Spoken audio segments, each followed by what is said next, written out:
Welcome to my first ever Nuzlocke challenge on my channel. This run is mostly going to play like a normal Nuzlocke, but with a twist. Let's dig into the rules. Number 1. Any Pokémon that faints in or out of battle is to be considered dead and must be released. Number 2. I can only catch or receive the first obtainable Pokémon I see in every area. Number 3.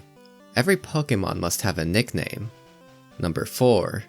None of my Pokémon can exceed the level of any gym leader or Pokémon League member's ace Pokémon. Number 5. All battles will be set instead of shift. Number 6. Exploitative glitches are not allowed. That means no Missigno glitch to farm rare candies. And finally, number 7. I must sacrifice a random Pokémon after each hour of game time. Also, I'm not actually sacrificing them, I'm only releasing them. But it's funnier to pretend that our 11-year-old protagonist is sacrificing Pokémon to appease a deity that looks very much like a Magikarp. Anyways, let's get into it, shall we? I choose Squirtle as my starter and nickname him Waterboy.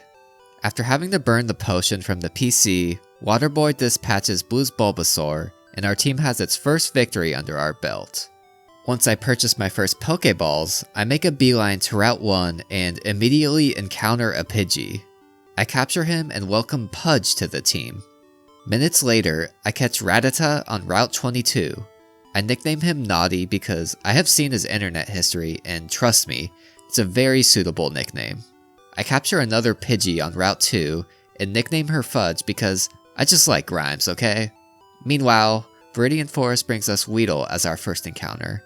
I capture her and nickname her Wiggler. Our journey through Viridian Forest is pretty uneventful, and we soon find our way to Pewter City. I immediately challenge Brock, and his team is absolutely no match for Waterboy. Less than an hour into the run, we already have our first badge. On Route 3, two things of note happen. Waterboy evolves into a Wartortle, and I capture a Jigglypuff and nickname her Madonna. We soon venture into Mount Moon, where we welcome Batman the Zubat to the team. Unfortunately, while in the middle of Mount Moon, we hit the dreaded hour mark in our run. I break out the wheel for the first time and give it a spin. Oh no, this is brutal. Rest in peace, Waterboy, we hardly knew ya. While this is a significant blow to the run, I was already training up Naughty a little bit as a contingency plan. But I can't lose Naughty on Mount Moon as well. Otherwise things will be looking really grim. Eventually, we make our way to the final trainer of Mount Moon, who fortunately goes down quite easily. I pick up the Helix fossil because praise Helix. But seriously, I don't know if I'm going to do anything with it ultimately. Anyways, getting through Mount Moon with the rest of our team fully alive is a big relief, but we're not out of the woods yet. On the other side of Mount Moon, I catch an Ekans on Route 4 and nickname him Jake from Snake Farm. Even though I'm close to the level cap for the Misty fight, I'm worried about my survivability for the Eminent Blue fight, so I decide to evolve Naughty into Raticate ahead of the rival battle. Fortunately, it proves to be quite uneventful. I was worried Naughty would miss its Hyper Fang and Pidgeotto would spam Sand Attack, but neither of those things happened. Once I take down Pidgeotto, everything else is quite trivial, and I breeze past Blue. While on Nugget Bridge, Fudge evolves into Pidgeotto, so now I'm back to two main Pokémon leading the charge. Abra is my first encounter on Route 24, and I actually catch it on the first turn before it can teleport. I nickname her Abba because the clock is always ticking, and my nicknames aren't as good as they could be, okay? Route 25 is next, and I'm very happy to encounter Oddish. I capture him and name him Stinky, which is a stinky nickname, I know. At least we have more insurance against Misty and her water-type gym. I have time for a quick trip to the Pokémart before the second hour passes by. Oh man, I hate this. Why did I do this? I give the wheel a spin and... No, you can't be serious. People are gonna think I'm rigging this, but I swear, the game just really hates me. Rest in peace, Naughty. I heard the internet is really fast up there, you filthy animal. I'm hoping the rest of Route... Excuse me, pardon me. Get out of my way, you buffoon! Jesus. I'm hoping the rest of Route 25 can go smoothly. Unfortunately, I soon make my first real mistake of the run by choosing to battle this youngster in his confusion spamming Slowpoke. His second confusion is a critical hit on Fudge and I have to heal. Fudge is hardly dealing any damage, however, so I have to heal again. Slowpoke then confuses Fudge, and Fudge hurts herself in her confusion, and this sequence of events just makes me want to yell another word that sounds similar to Fudge. The next confusion almost knocks Fudge out. I use my final potion, but Fudge's health is still in dire straits by the end of the turn. Right now, I'm in danger of losing the run entirely, so I decide to sacrifice Pudge. Poor Pudge. I then send Fudge back out, but she can't get the job done. While she's still alive after the confusion, I don't think I can knock out Slowpoke in one more move. Again, I have to save Fudge by sacrificing another Pokémon. This time it's Jake. I'm so sorry, Jake, from Snake Farm. Sorry viewers, I'm legally obligated to put that branding in. Anyways, at this point, I'm not confident that Stinky can survive a confusion, but I have to try something. Stinky attacks first, but he can't knock out Slowpoke. Here we go. Oh, thank goodness. Stinky outspeeds again, and finally puts down Slowpoke for good, but at a heavy cost. Rest in peace, Pudge and Jake. I'm sorry my own incompetence did you guys in. I survive the rest of Route 25 and make it to Bill, who I then ask to sign a DVD copy of his TV show. I then raise Stinky to level 19, but I still don't feel great about the situation, so I use my 2 rare candies and evolve him into Gloom. I feel like I have a decent chance now in spite of everything that has just happened. I challenge Misty and open up with Stinky. The absorb damage is pretty pitiful, but thanks to Sleep Powder, he takes out Staryu quite easily. Starmie comes out, and I'm a little nervous. However, Starmie just spams Tackle, which doesn't deal much damage. Stinky puts Starmie to sleep on the second attempt. I get really lucky as Starmie stays asleep for 5 turns, allowing Stinky to take it out without having to break a sweat.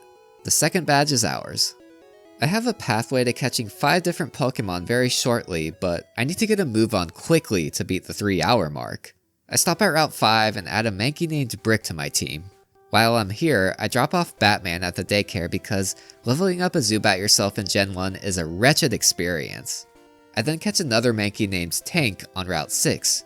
We get the Old Rod from the Fisherman and add a Magikarp to our team. I nickname him Nemo. We then catch a Diglett from Diglett's Cave and nickname him Hans. Finally, we catch Drowsy on Route 11 and nickname her Shauna. Dude, I have no idea. Shortly after, we hit 3 hours. Come on game, be nice. Well, I'm sad to lose Madonna, but I finally received a spin that wasn't the worst case scenario. Rest in peace, Madonna. It's time to head to the SSN to take on Blue. I put Pidgeotto to sleep with Stinky and then have Fudge finish the job. Both Raticate and Kadabra then go down with 2 quick attacks.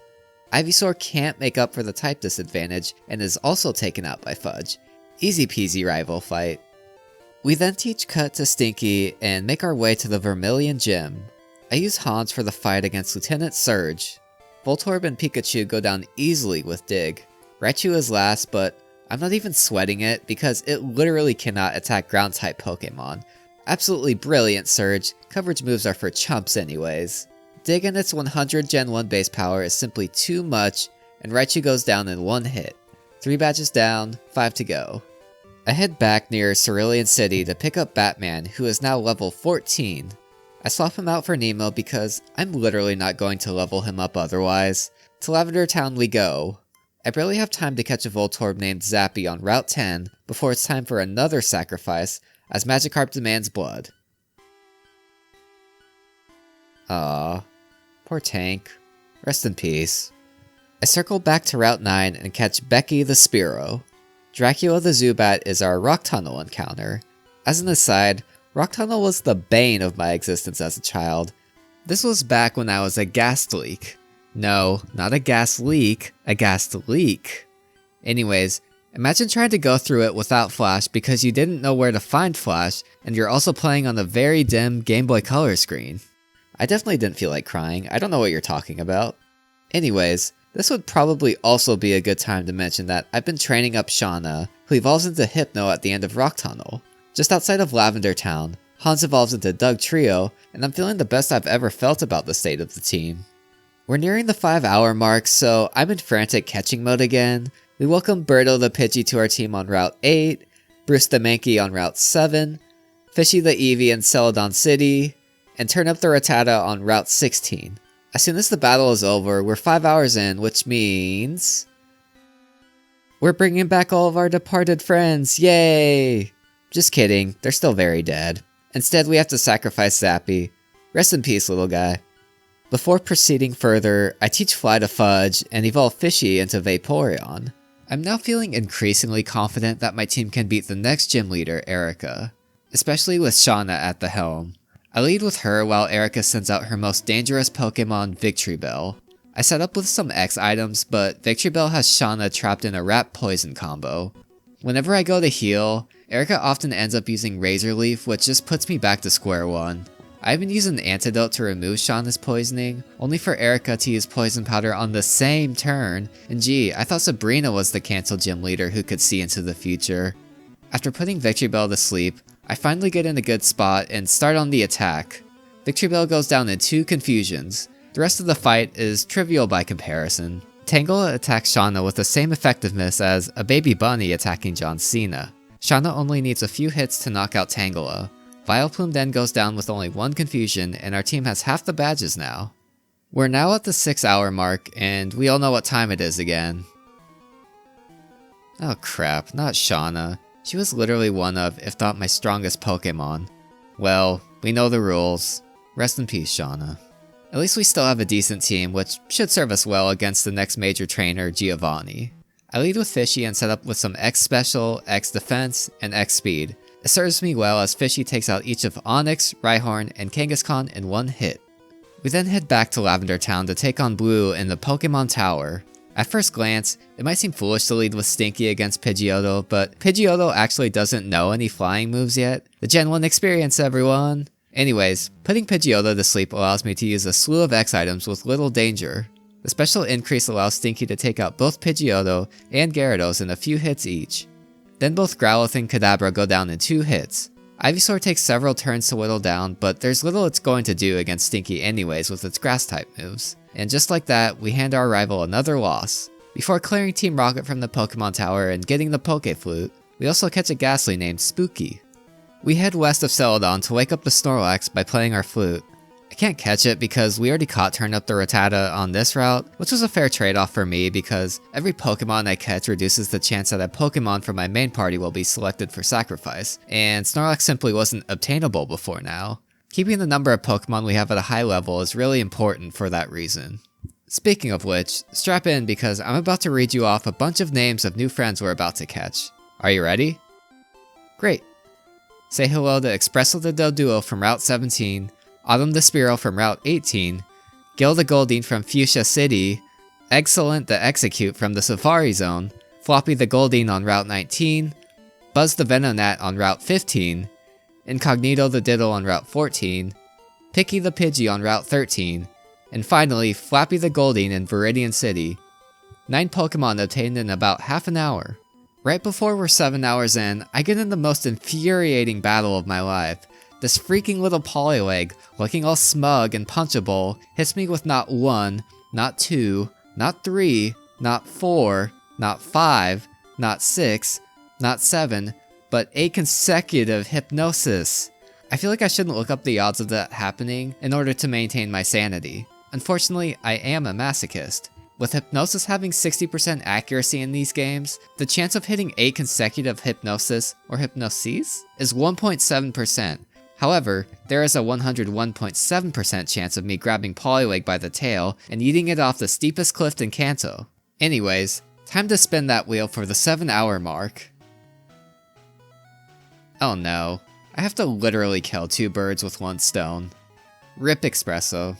The difference between Erica's and Koga's best Pokemon is a whopping 14 levels, so I get to work battling all the trainers on the routes that surround Celadon City, Fuchsia City, and Lavender Town. By the time we hit the 8-hour mark, I've made some good progress, as everyone in my party is now in the mid to high 30s. Unfortunately, it's time for more chaos again. Oh, come on. Why have literally half of the spins taken my best Pokemon from me? First it was Waterboy, then Naughty, then Shauna, and now Fishy? What a load of crap. Alas, rules are rules. Rest in peace, Fishy. I'm now down to 3 Pokemon on my team, only one of which is fully evolved, and that fully evolved Pokemon has Swiss cheese defense. In fact, I'm pretty sure you could drop a slice of Swiss cheese on Hans and the impact would almost knock it out. The point being, we need some reinforcements pronto. I remember that I dropped off Nemo at the daycare center several hours ago, so I fly back to Cerulean to pick him up. He's only level 19, so I give him a rare candy to level him up into Gyarados. He's significantly underleveled, and I don't have an immediate need for him right now, but I think I know of a good place where I can train him. The Pokémon Mansion. Unfortunately, I can't get there yet. I need to defeat Koga first. I still don't feel ready, however, so I continue training my Pokémon. Along the way, Fudge finally evolves into Pidgeot, and Hans is now level 42. Hans is who I lead with as Koga sends out his first Pokémon, Coughing. I know that a self-destruct from Weezing will likely knock out Hans, so I set up with some X defense and X attack. I fully intend to knock out Weezing before it can even use that move. Coughing, Muck, and the second Coughing go down with one dig each. Weezing is brought out, and I'm hoping that the so-called Gen 1 Mist doesn't rear its ugly head right now. Luckily it does not, and the dig knocks Weezing out in one hit. 5th badge complete. We start surfing towards Cinnabar Island. On Route 21, we welcome Slimy the Tentacool to the team. And then I get into a battle with the fisherman, knock out his first Pokemon Shelder, and then... oh no, this is bad. Because of that darn wheel, my 3 remaining best Pokemon are all weak to Ice-type moves. I really need Stinky to hit on this Sleep Powder, but he doesn't. I then accidentally throw a Great Ball at Cloyster in a brilliant 4D chess maneuver. Luckily, Stinky is still alive, albeit barely. I'm hoping that Hans can resist more with its okay special stat and much higher level, so I swap him in. Cloyster uses Withdraw while I use Sand Attack, as there's no way I'm going to come close to knocking it out with Dig. Unfortunately, Cloyster is also chipping away at half of Hans' HP with each Aurora Beam, and I'm at a loss for what to do next.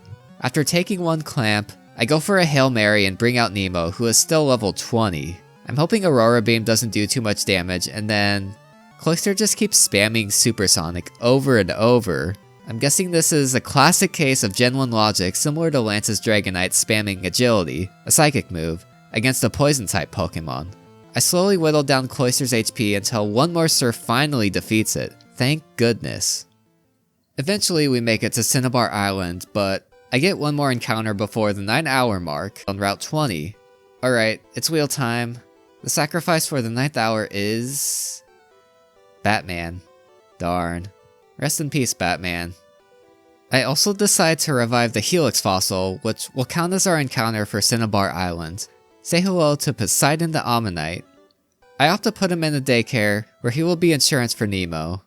Around this time, I also finally evolved Stinky into Vileplume, since I was waiting until Gloom could learn Petal Dance. I set to work with training Nemo in the Pokémon Mansion, but not before adding Coffee the Coughing to our team. After getting Nemo to the low 30s, we're now officially 10 hours into the run. Time to go obey an inanimate object that tells me which Pokemon needs to die next. Dang. Rest in peace, Buzz. If you're keeping tabs on every area, you may have noticed that I never triggered an encounter on Route 12. That's not an accident.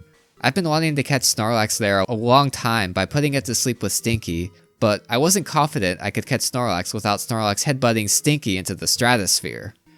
But now, Stinky is a Vileplume, and I have Ultra Balls, so it's time to expand our party. After putting Snorlax to sleep and chipping away at its health, I successfully capture it on the second Ultra Ball. Say hello to Bedhead. He's asleep though, so he probably won't hear your greeting. Speaking of places where I skipped an encounter, I circle back to Cerulean City to catch Brownie the Golding. Please don't try to eat Brownie, she's not actually a brownie. And she's certainly not that kind of brownie either. After more training of our weaker Mons and clearing the fighting dojo, we hit the 11-hour mark. Here we go again. Holy crap, I think I broke my butt from how tightly clenched it was while the wheel almost chose Stinky. Jeez. Anyways, rest in peace, Brick. It's time to head into Self-Co HQ and take on Team Rocket. While there, I get in some good training with Bedhead and Nemo, to the point that everyone is around level 40 before I challenge Blue to a battle. I open the battle with Nemo and get to work setting up with X items. Once I'm good to go, I heal Nemo up and get to work. Absolutely nothing stands a chance. Pidgeot goes down with one Surf, Gyarados is knocked out with 2 bites, Growlithe and Alakazam both get knocked out by a single Surf, and then Venusaur can only stand 2 hits before folding. Super easy rival battle. Giovanni proves to be even easier. I don't even need to set up. Everything goes down with a single hit anyways. Before leaving the Self-Co building, we obtain both the Master Ball and Matey the Lapras. Sabrina is next, and I'm not about to fix what isn't broken, so Nemo gets the call once again. As I'm setting up, Kadabra pulls a couple of critical hits from its bag of tricks, but it's luckily nothing I can't overcome. Nemo's Surf is disabled, so I just pop an X accuracy and rely on Hydro Pump instead. Every single Pokemon goes down in 1 hit, except for Alakazam, who just barely hangs on. I always feel kind of bad attacking Alakazam. They just look like they want to eat 2 bowls of cereal at the same time, and I can respect that. At any rate, 1 Dragon Rage is enough to finish this Alakazam off. 6 badges down, 2 to go. We just managed to squeeze in that fight with Sabrina, as we now have to sacrifice another Mon at the 12-hour mark. Better get it over with. Oh shoot. That last spin was foreshadowing. Stinky really is a goner this time. Rest in peace to the indispensable Pokemon who revived the run when it was looking close to dead in Cerulean City. You and your horrible odor will be sorely missed. By now, I've already battled almost every trainer in Kanto, so I don't even know if it's worth trying to devote time and resources to training up another Pokemon to replace Stinky. For now, I'm willing to roll with the team of 4 I currently have. Blaine is up next, and, well, you can imagine how well he is going to fare against Nemo. It's not even close. 7 badges down, 1 to go. There's not really anything else to do besides challenge the final gym leader, so I immediately fly to Viridian City. As you may have expected, I'm enlisting the help of Nemo for this fight. I take out Rhyhorn in 1 hit and then set up against Dugtrio. Soon, every single one of Giovanni's remaining Pokemon goes down in 1 hit. After this most recent victory, I really need to give a gold star to Nemo at this point. He's just mowing down everything. Alright. Time for one more rival battle before we venture into the Pokemon League front gate. You know the drill. We're setting up with Nemo against a Pokemon that can't really do all that much to us, and then we start rolling. I'm sorry to say that these battles are becoming all too predictable. Pidgeot, Rhyhorn, Gyarados, Growlithe, and Alakazam each go down with 1 hit. Only Venusaur manages to tank multiple hits before it also gets knocked out by Nemo. Even if there's been little danger in the most recent major battles, I'm not about to get complacent with the Elite Four. I'm going to be somewhat underleveled by comparison. Prior to Victory Road, we catch Blobby the Diddle on Route 23. We did encounter a Geodude on Victory Road, but I think tales of Nemo's ferocity have spread through all of Kanto by this point, as Geodude just blows itself up immediately. Nemo wasn't even going to obliterate you, but alrighty then. We reach Indigo Plateau right before the 13-hour mark, and I'm really hoping this is the final sacrifice we will have to deal with. Time for what will perhaps be one final spin. Dang, poor Poseidon. Gonna be a little bit awkward to take him from the daycare and reunite for the sole purpose of having him ritualistically sacrificed. If that's not true trainer love, then I don't know what is. Rest in peace, Poseidon. Even though we're at the doorstep of the Elite Four, I actually have one more member to add to the party. I still have the Master Ball, as I'm sure you're aware. I wanted to wait until the most recent sacrifice before making a choice between catching Articuno or Zapdos. Articuno would have been a better fit if Nemo had been sacrificed. Thankfully that didn't happen, so I head on over to the power plant, use some max repels, and use the Master Ball on Zapdos. Welcome to the team, Spike. After finalizing movesets and getting the necessary bag items, I'm ready to give one final look at our team before the grand finale. Spike, the flashy newcomer. Nemo, a late game addition to the party who has quickly become the heartbeat of the team. Bedhead, who's so sleepy that he thinks we're still back near Lavender Town. Hans, who probably saved our run once Fishy was sacrificed. Fudge, who has been with us since the beginning and has survived every single sacrifice. And Slimy, who is nothing but fodder to me. I accidentally entered the Elite Four at 13 hours and 37 minutes. If that's not a sign of fortune from the meme gods themselves, then I don't know what is. I opened the fight against Lorelei with Spike. I'm not really worried about Dugong's Aurora Beam, as Spike has a very high special, and I'm going to boost it further with X Special. I use 3 of them, and then Dugong gives me the biggest scare of my run with a critical Aurora Beam. My goodness. I don't really want to risk any further crits, so I just start using Thunderbolt, and every single one of Lorelei's Pokemon goes down with one hit. Bruno is next, and I switch to Nemo for this fight. I set up against Onyx, who poses no real threat to Nemo. Once I'm satisfied, we get to work with Surf. Once again, my opponent's Pokemon all go down with one hit. Meanwhile, Bruno's just happy that I remembered his name in this video. I decide to roll with Spike against Agatha. I use X items while Gengar spams Confuse Ray and tries to eat Spike's dream while he's still awake. With brains like this, is it any wonder how Agatha made it into the Elite Four? Eventually, she figures things out and starts using Nightshade, but I'm set up by then and heal before pouncing. And after almost 30 years of playing Pokemon, I'm somehow only now realizing that Full Restore doesn't heal Confusion in Gen 1? It doesn't really matter though, as Gengar, Golbat, Haunter, Arbok, and Agatha's second Gengar are each knocked out with a single Thunderbolt. I keep Spike out there against Lance, who knocks out his lead Pokemon, Gyarados, before I start setting up against Dragonair. Once again, nothing can stand in Spike's way. All that stands in the way of our completion now is one last rival fight. I switch back to Nemo for the finale. As I set up, Pidgeot starts preparing for a Sky Attack, but I'm not worried about it unless it's a critical hit. I decide to heal just in case. Pidgeot does its Sky Attack and... shoot, that is really unfortunate. Nemo finally found a Pokemon who bested him. I send out Bedhead, intending to turn him into a special tank, but not before popping off some X-Defense. Pidgeot winds up for another Sky Attack, and I once again take this respite to heal my Pokemon fully. Pidgeot uses Sky Attack and there's no way. There's no way! 2 crits in a row? Seriously? Sky Attack doesn't even have an increased critical hit ratio in this generation. Did I just get really unlucky? At this point, I'm sort of panicking. I send out Spike, hoping that his resistance to flying type moves will safeguard him against any critical hits. I use Thunder Wave to give Pidgeot fewer chances to attack. Fortunately, while I'm setting up, Sky Attack is never used. Pidgeot just alternates between a useless Whirlwind, a mostly useless Mirror move, and a very weak Wing attack. Eventually, I'm satisfied with the stat buffs and heal Zapdos fully. Pidgeot goes down to a single Thunderbolt, and Alakazam is defeated by one Drill Peck. Up next is Rhydon, and I'm quite nervous for this one. I use Drill Peck, but it doesn't do much for a critical hit. Rhydon uses Horn Drill, and my heart stops. Until I remember that Horn Drill only works against slower Pokemon in Gen 1, so I actually have nothing to worry about. Another critical hit Drill Peck is followed by a Tail Whip from Rhydon. This time I do a non-critical Drill Peck, which deals less damage than the critical hit Drill Pecks. You just gotta love those Gen 1 critical hits, which ignore stat modifications. Meanwhile, Fury Attack barely leaves a scratch. Spike then knocks out Rhydon for good. Up next is Gyarados, and this was never going to be a fair fight, even without X items. Blue then sends out Arcanine, which survives a critical hit Thunderbolt. After a futile roar from Arcanine, one more does the job. Blue then sends out his final Pokemon, Venusaur. A single Drill Peck knocks it out, and we have officially completed this challenge.